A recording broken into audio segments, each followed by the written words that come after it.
നമുക്കെല്ലാവർക്കും ഉള്ള ആഗ്രഹമുള്ള ഒരു വണ്ടി മേടിക്കുക. പക്ഷെ വണ്ടി മേടിച്ച് കഴിഞ്ഞാൽ പിന്നെ കുറച്ചുകൂടെ കൂടിയ വണ്ടി മേടിക്കണം, അല്ലെങ്കിൽ ഉള്ള വണ്ടി ഒന്ന് മോഡിഫൈ ചെയ്യണം.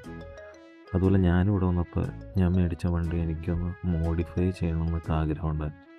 പക്ഷെ നമ്മുടെ കയ്യിൽ കാശില്ലാത്തതുകൊണ്ട് ഞാൻ ചുമ്മാ ChatGPTയുടെ അടുത്ത് പറഞ്ഞു ഇങ്ങനെ മോഡിഫൈ ചെയ്തൊന്ന് കാണിച്ചു തരാം. എന്നിട്ട് ഞാൻ എൻ്റെ വണ്ടിയുടെ അടുത്ത് നിൽക്കുന്ന ഒരു സാധാ ഫോട്ടോ ഇട്ട് കൊടുത്തിട്ട് ഉള്ള കാര്യങ്ങളൊക്കെ ChatGPTയുടെ അടുത്ത് പറഞ്ഞു.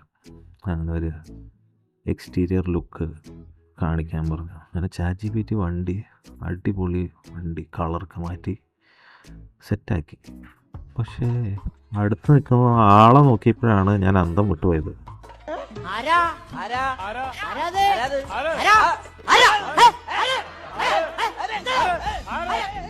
ChatGPT എന്നെ മോഡിഫൈ ചെയ്ത് എൻ്റെ ബനിയനെ നിൽക്കുന്ന തൊപ്പിയൊക്കെ ഇട്ട് വേറെ സായിപ്പിനെ അവിടെ കൊണ്ടുവന്ന് വെച്ചു.